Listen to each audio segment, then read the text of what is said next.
이 시간 함께 읽은 본문의 말씀을 가지고 믿음의 완주자라는 제목으로 하나님 말씀 증거하도록 하겠습니다.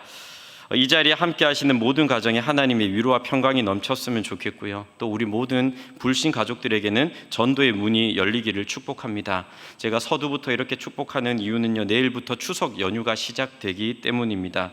이 추석 연휴는요, 가장 행복해야 할 시간이지만은 또 한편으로는 영적 전쟁이 가장 치열하게 일어나는 시간이기도 합니다. 명절 증후군, 명절 스트레스 같은 말들이 괜히 나온 것이 아니죠. 명절을 지나고 또 가족들을 만나면서 우리 그리스도인들은 덕을 끼치고 선한 영향력을 줄 수 있었으면 좋겠습니다.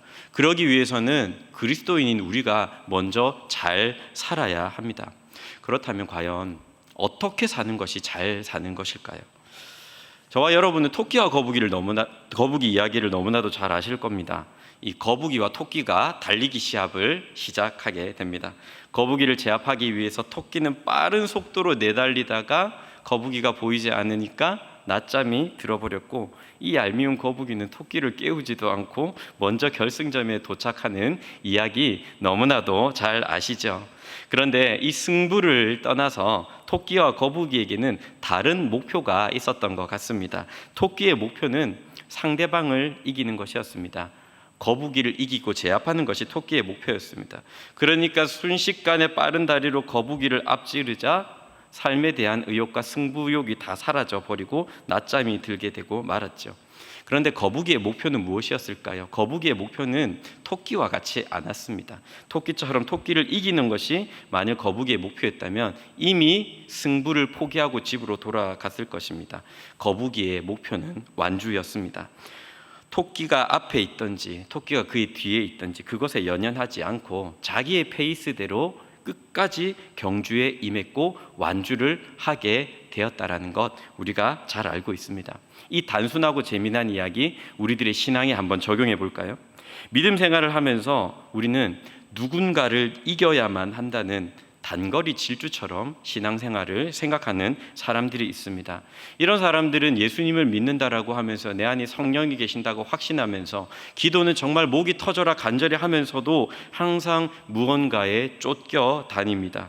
그런 사람은요, 자기중심적이고 경쟁심이 강하고 무슨 일이든지 빠른 속도로 호기롭게 시작하지만 오래 가지 못해 여러 가지 이유로 인해서 무너지게 되는 것을 보게 됩니다. 성경에는 그런 인물이 등장하는데 대표적인 인물이 이스라엘의 첫 번째 왕이었던 사울이었습니다. 사울 왕 어땠습니까? 키도 크고 잘생겼습니다. 그리고 잘 살았습니다. 말도 유창하게 잘했습니다. 하지만 권력에 집착한 나머지 쫓기듯 살아가기 시작했습니다. 결국에는 수치스러운 죽음을 맞이하고 말았죠.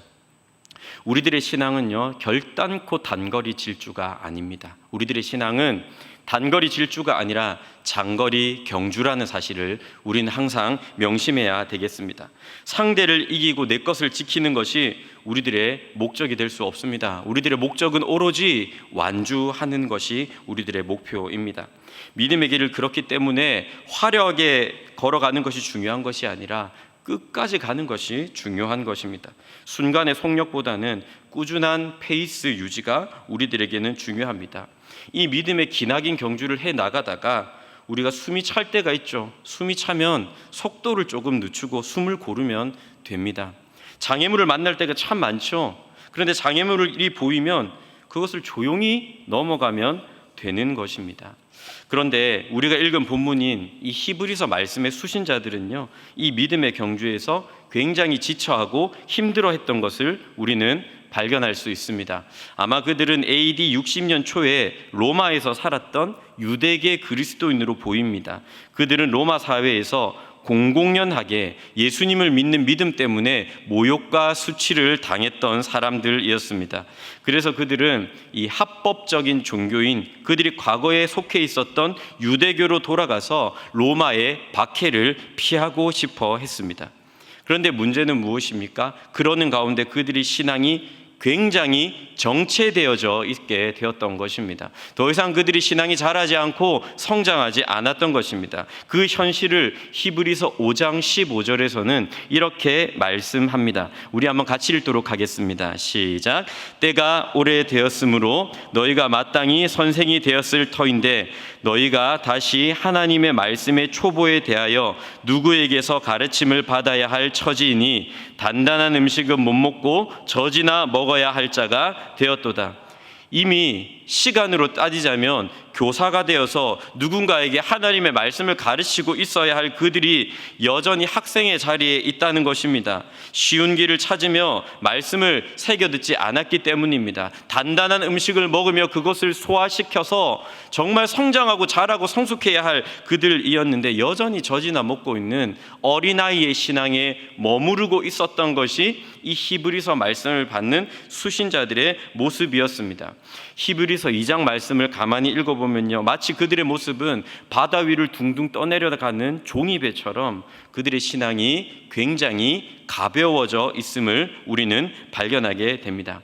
이에 히브리서 기자는 그들을 향하여서 예수 그리스도를 깊이 알자, 그래서 우리들의 믿음의 경주를 끝까지 완주하자라면서 그들을 권면하면서 설교문으로 기록한 말씀이 바로 이 히브리서 말씀입니다. 그 중에서도 이 본문의 말씀은요, 믿음의 완주자가 되기 위해서 우리들에게 무엇이 필요한지에 대해서 구체적으로 말씀해 주고 있습니다. 그렇다면 믿음의 완주자가 되기 위해서 필요한 것이 무엇일까요? 우리들에게도 적용시켜 보기를 원합니다. 첫 번째로는 인내가 필요합니다. 우리 본문 1절 말씀을 한번 같이 읽도록 하겠습니다. 시작. 이러므로 구름같이 둘러싼 허다한 증인들이 있으니 모든 무거운 것과 얽매이기 쉬운 죄를 벗어버리고 인내로써 우리 앞에 당한 경주를 하며. 여기서 중요한 단어는 인내입니다. 여기서 말한 인내라고 하는 것은요, 어려움 속에서도 끝까지 밀고 나가는 힘을 말합니다. 최근에 그릿이라고 하는 게 참 중요하다 합니다. 끝까지 성공하기까지 참아내는 그런 힘과 열정, 근성을 말하는 것인데, 그런 맥락에서 이해를 하셔도 좋겠습니다. 믿음의 경주에서는요, 얼마나 많은 장애물과 한계를 우리가 만나게 되는지 모릅니다. 그러나 결국 그것을 이겨내고 끝까지 완주한 사람은 어떤 사람입니까? 바로 인내하는 사람이죠. 그런데 우리가 이 기나긴 경주를 인내하기 위해서 필요한 게 있는데, 먼저는 우리들에게는 도전이 필요합니다. 그리고 격려가 필요합니다. 왜 도전이 필요합니까?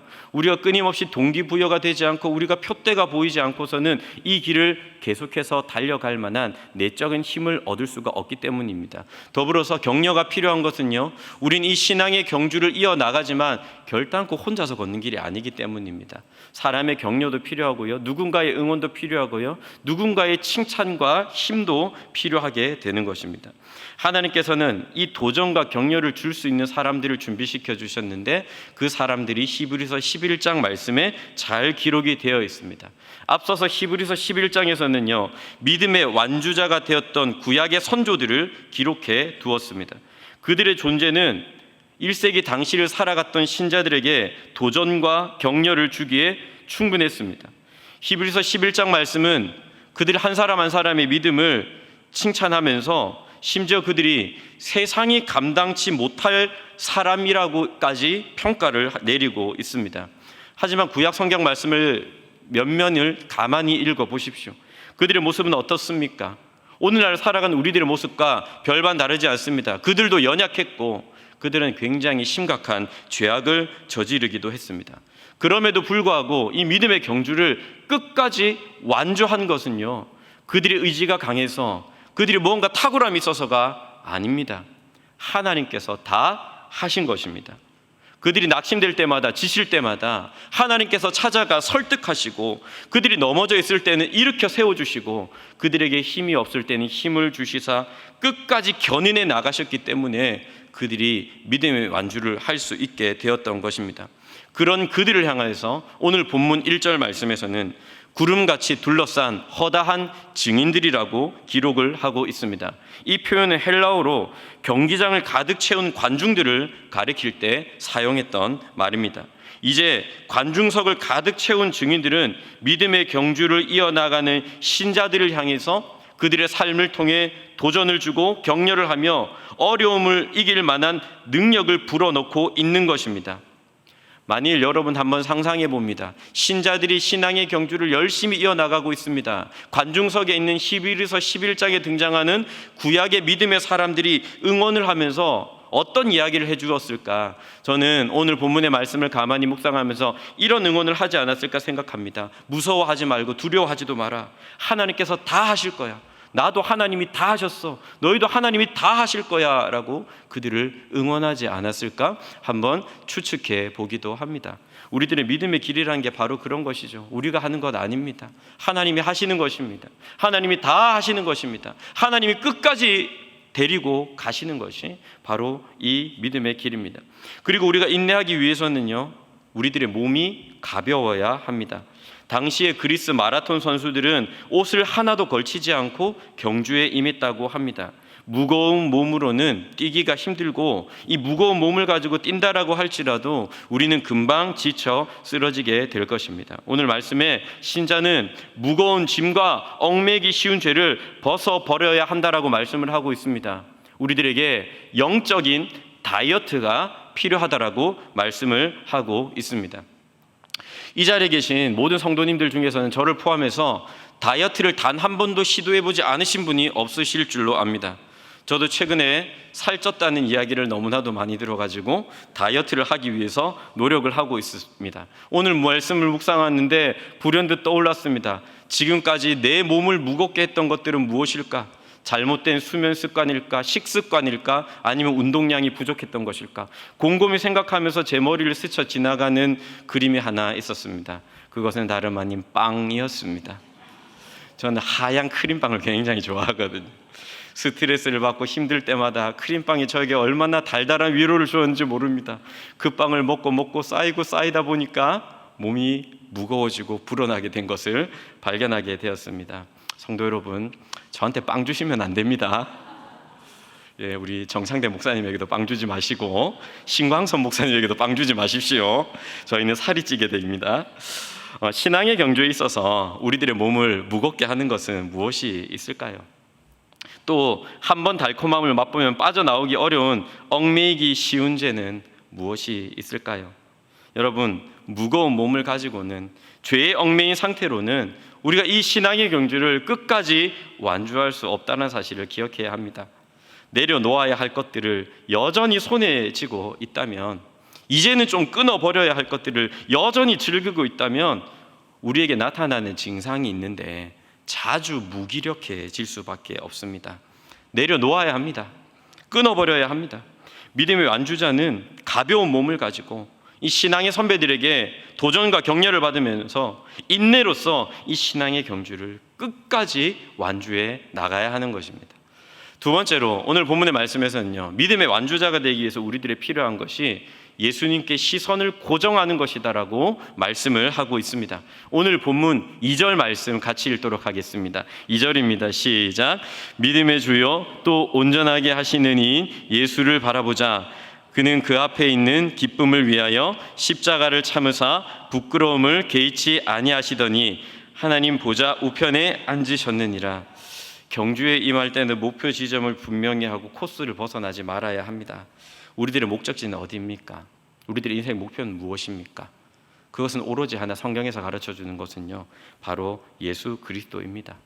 우리들의 인생의 목표가 예수 그리스도 아닌 다른 것이 된다면 우리는 경로를 이탈하게 됩니다. 예수님이 아닌 그 자리는요, 필경, 육신의 정욕과 안목의 정욕과 이생의 자랑이 차지하게 될 것입니다. 우리들의 목표는 단 한 가지입니다. 그 예수님의 장성한 분량까지 자라나는 일입니다. 여기에는 왕도가 없고 지름길이 없습니다. 단 하나, 주님이 가신 길을 믿음으로 끝까지 따라가는 것 외에는 다른 방법이 없는 것입니다. 2절 말씀을 보시면 예수님을 이렇게 표현합니다. 그분은 바로 믿음의 주요 온전하게 하시는 이라고요. 이 말씀을 원문을 번역하면 이렇게 번역할 수 있습니다. 믿음의 창시자요, 믿음의 완성자라고요.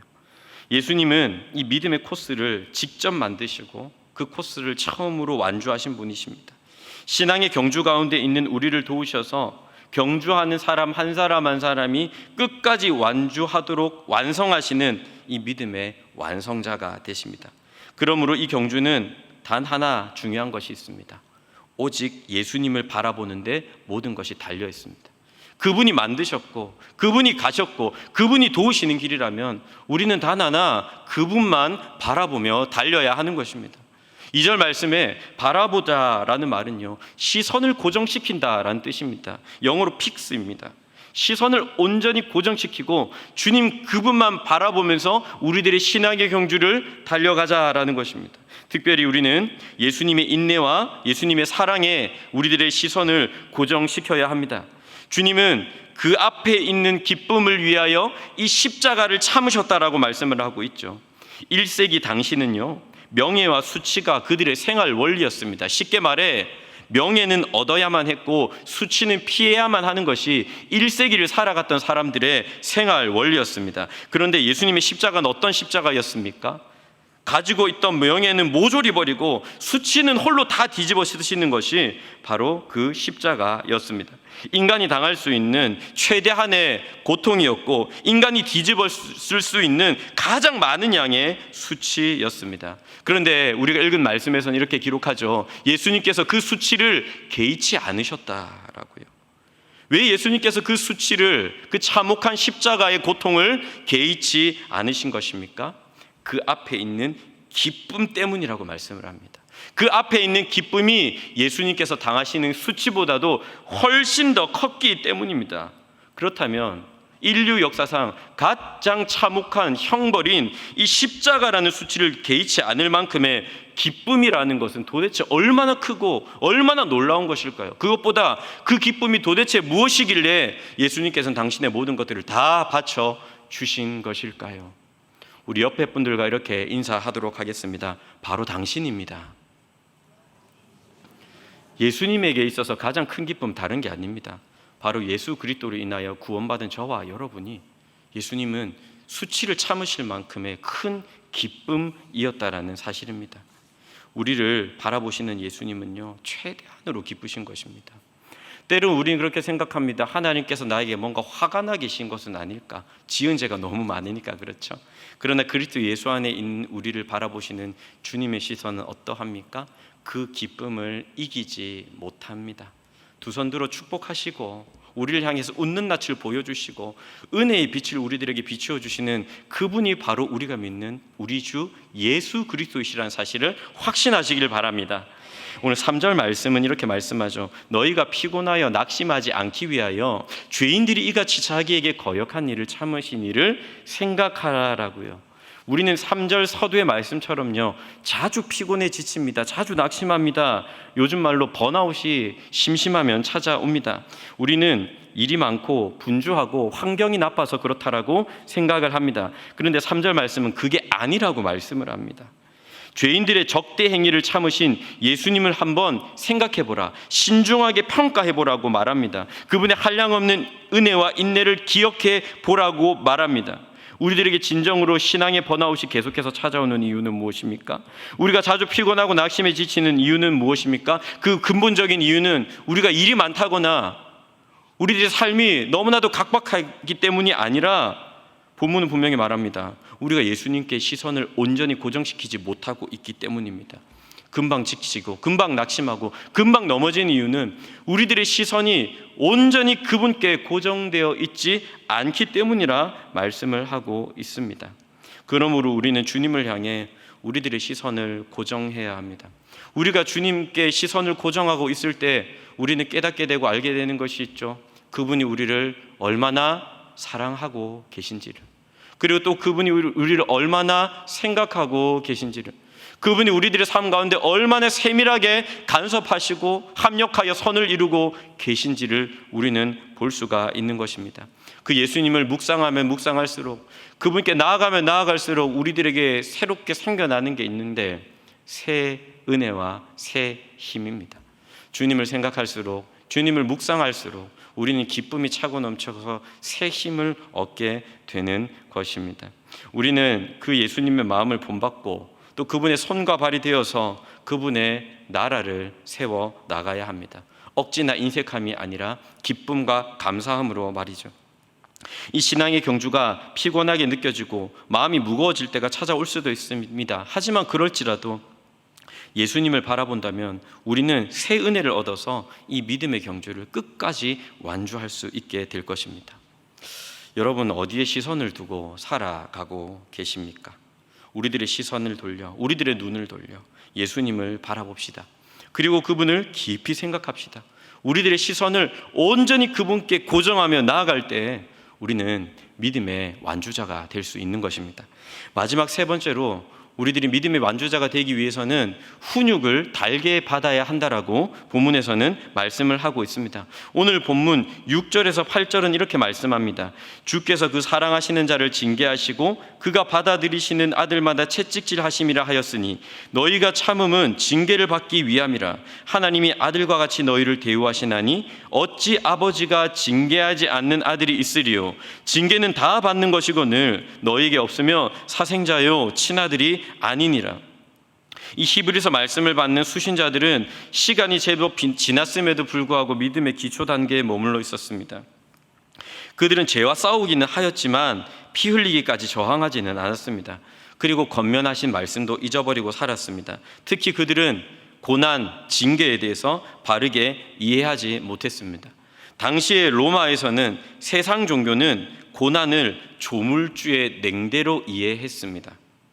우리도 고난을 당할 때 주로 그렇게 생각합니다. 하나님이 나를 멀리 하셨구나, 나를 버리셨구나, 나를 외면하시는구나 라고 생각하며 우리들에게 당한 고난이 하나님의 냉대의 결과라고 생각하는 경향이 얼마나 많습니까? 하지만 신자들은 고난을 하나님의 냉대가 아니라 징계로 여겨야 합니다. 이 징계라고 하는 말 자체가 우리들에겐 딱딱하고 무겁게 느껴지지만 이 말은 사실상 부모가 자녀를 훈육하는 것을 뜻합니다. 파이데이아라는 단어를 쓰는데 훈육하다, 훈련하다라는 뜻을 가지고 있습니다. 오늘 보면 7절 말씀을 보면 이 징계라는 것이요, 하나님께서 우리를 자녀로 대우하시는 증거라고 말씀을 하고 있습니다. 하나님의 자녀라면 반드시 훈육을 받습니다. 만일 그 훈육이 없는 사람이라고 하면요, 그것은 운 좋은 사람, 형통한 사람이 아니라 사생자에 불과하다라고 말씀을 하고 있는 것입니다. 로마법에 의하면요, 사생자에겐 두 가지 자격이 없었습니다. 첫 번째로는 교육받을 자격이 없었고요, 두 번째로는 유산을 받을 자격이 없습니다. 그러니까 이건 거꾸로 설명하면 이것입니다. 유산을 물려주기 위해서 아버지와 어머니는 이 자녀를 반드시 교육한다라는 말씀이죠. 여러분, 종종 우리가 구역 모임을 하면서 삶의 깊은 이야기를 나눌 때가 있습니다. 소그룹으로 모이든지 동역자들과 대화를 나누든지 우리들의 깊은 이야기를 내어놓을 때가 있습니다. 그럴 때 보면은요, 늘 생각하게 되는 것이 있습니다. 사람은 저마다 다 고난이 있다라는 사실입니다. 그리고 또 교회 안에 있는 모든 성도님들은 어찌 그렇게 고난 분자가 많은지 모릅니다. 난 아무런 고난도 없고 아무런 어려움 없이 지금까지 형통하게 살았다라고 이야기하시는 분 아무도 없습니다. 이 자리에 계신 저나 여러분들이나 마음의 돌덩이 하나는 늘 안고 살아가는 것이 우리들의 삶 아니겠습니까? 하지만 그것을 하나님의 냉대라고 생각하지 마십시오. 그것은 하나님의 훈육입니다. 그것이 우리 삶에 여전히 존재하고 자리 잡고 있는 것은 우리가 하나님의 자녀이기 때문입니다. 하나님께서는 사랑하시는 자녀들을 훈련시켜서 믿음의 완주자가 되게 하시기 위해서, 그래서 당신의 나라를 기업으로 얻도록 우리의 유익을 위해서 우리를 훈육하시는 것입니다. 오늘 본문 10절과 11절 말씀을 보면 이 훈육의 열매가 두 가지가 있는데 한 가지는 거룩이고 한 가지는 평강이라고 말씀합니다. 이 맥락에서 말하는 거룩이라는 것은요, 결국 우리들을 속박하고 얽매이게 만들었던 모든 죄를 벗어버리게 만드는 것을 뜻합니다. 평강은 무엇입니까? 어떤 상황과 형편 속에서도 우리가 기뻐하고 즐거워하는, 자족하는 능력을 갖게 되는 것을 말합니다. 여러분, 우리가 훈육을 달게 받으면요, 죄를 벗어나 자유하게 되고 거룩하게 되고, 또한 우리 어떤 상황과 형편에서든지 하나님 때문에, 예수님 때문에 기뻐하고 즐거워하고 자족하며 살아갈 수 있는 평강을 얻게 되는 것입니다. 남은 모든 믿음의 경주를요, 힘있게 전진할 수 있게 되는 것입니다. 그래서 마지막으로 이 히브리서 기자는 12절과 13절에서 피곤한 손과 연약한 무릎을 일으켜 세우라라고 말합니다. 그리고 이제 맥이 불린 손과 힘에 빠진 무릎을 바로 세우고 똑바로 걸어서 다시 신앙의 경주를 이어가라라고 이 수신자들에게 권면하고 있는 것입니다. 이제 말씀을 맺겠습니다. 우리는 믿음의 완주자가 되기 위해서 세 가지가 필요하다고 말씀드렸습니다. 인내가 필요합니다. 예수님을 향해 시선 고정이 필요합니다. 훈육이 필요합니다. 그런데 이것 세 가지 다 우리가 혼자 하는 것 아닙니다. 구약시대의 믿음의 완주자들을 붙들어 주셨듯이 우리 안에 살아계시고 역사하시는 예수 그리스도께서 우리 안에서 일하십니다. 우리들의 인내를 위해 믿음의 교사들과 동력자들을 통해 끊임없이 도전과 격려를 주십니다. 그런 우리들이 이 믿음의 코스에서 벗어나지 않도록 먼저 그 길을 걸어주시고 우리가 완주하기까지 끊임없이 중보하시며 우리를 붙드시고 우리를 도와주십니다.